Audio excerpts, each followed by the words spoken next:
It's your call. It doesn't matter. Okay. And don't have a spot, so let's just leave it. The women who helped redefine our great nation. Sorry. Since we account for roughly half of the population, we felt it our obligation to spotlight some of the notable women of American history. Through their bravery and progressive thinking, they helped innovate the roles of women in society. Now join us for a lighthearted look at women in American history. Sacagawea was one of the women who redefined history in the 1805-1806 Lewis and Clark expedition. The main purpose for their excursion was to explore the newly purchased Louisiana territory and map a route to the Pacific. Besides creating maps of the unknown Western Territory, they discovered 300 new species of plants and animals along their way. Sacagawea proved indispensable not only as an interpreter, but as offering protection to the English explorers by showing that natives were coming in peace. Because after all, who would make war with a woman and mother on the battlefield?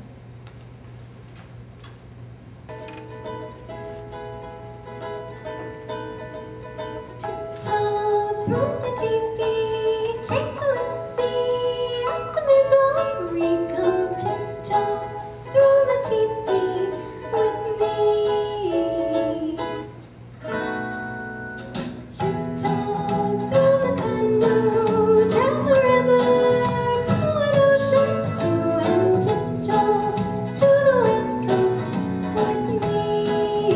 We walk with Clark and Lewis through the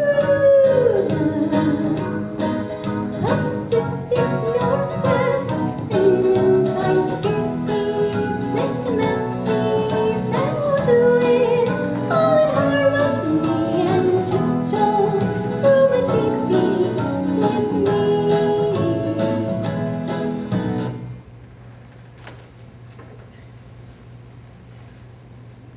Harriet Moses Tubman was born into slavery in or around 1820 on the Eastern Shore. She was often beaten by the various masters for whom she labored, and suffered a serious head wound by the hand of one overseer, which caused her illness all of her life. Harriet's decision to flee was brought on by the discovery that she was going to be sold off into possibly worse conditions. Her first journey to the free land led only her to safety, but after a year of being safe, she decided to return to the South to free her family.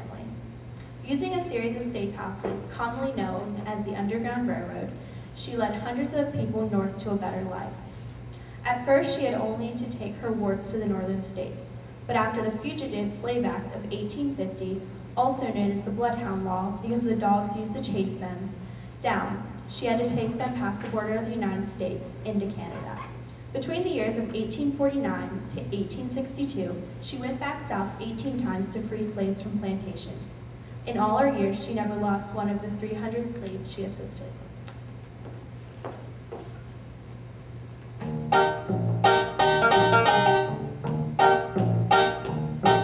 Gonna jump down, turn around, pick a bale of cotton. Gonna jump down, turn around, pick a bale a day. Jump down, turn around, pick a bale of cotton. Gonna jump down, turn around, pick a bale a day. Oh Lord, pick a bale of cotton. Oh Lord, pick a bale a day. Oh Lord, pick a bale of cotton till Harriet Tubman led us all the way. She led us through the underground railway. She led us to a land so far away. She led us north, took us out of slavery to a northern state or the land of Canada.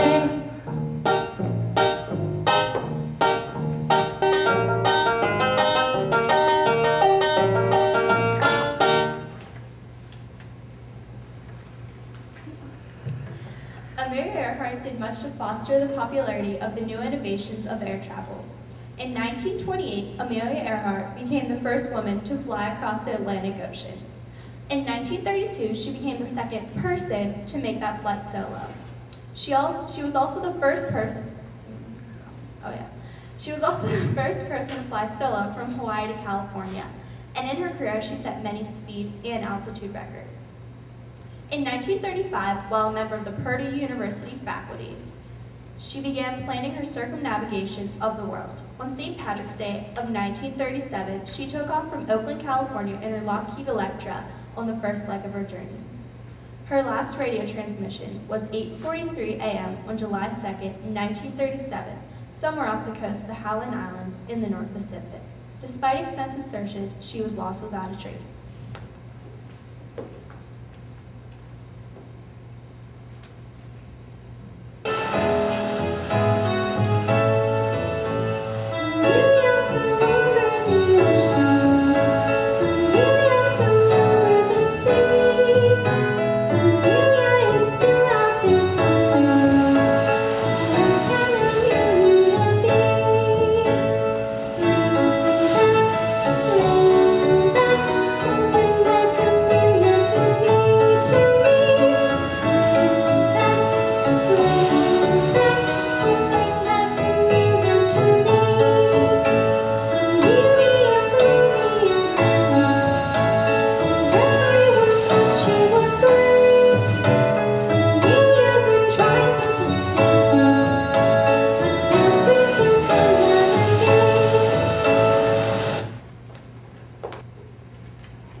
Was one of the most active women of her time. Married to Franklin D. Roosevelt, who was in office from 1933 to 1945, she redefined the role of the First Lady of the United States. Thrust into the world of politics, she championed the causes of human rights for the working man, the poor, children, and the blacks. In 1941, in Look magazine, she was named one of the 10 most powerful people. Due to her husband's polio and sequestered loss of mobilization, many said that it was actually her who led the country, proving that women were capable of doing anything they set their minds to. After the presidency, she became delegate to the United Nations and was elected chairman to the Human Rights Commission and part of the Economic and Social Council. She was truly one of the greatest women of the 20th century.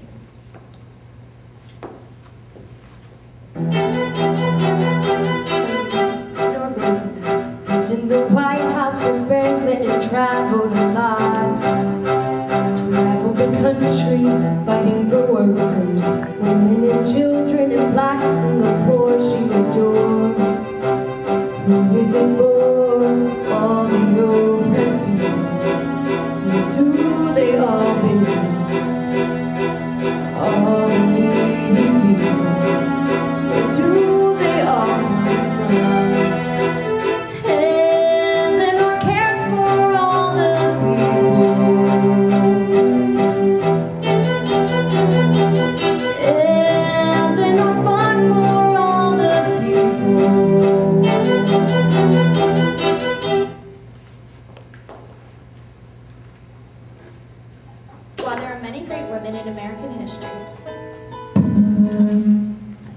While there are many great women in American history, these four serve an example of the spirit, will, and determination of the weaker sex.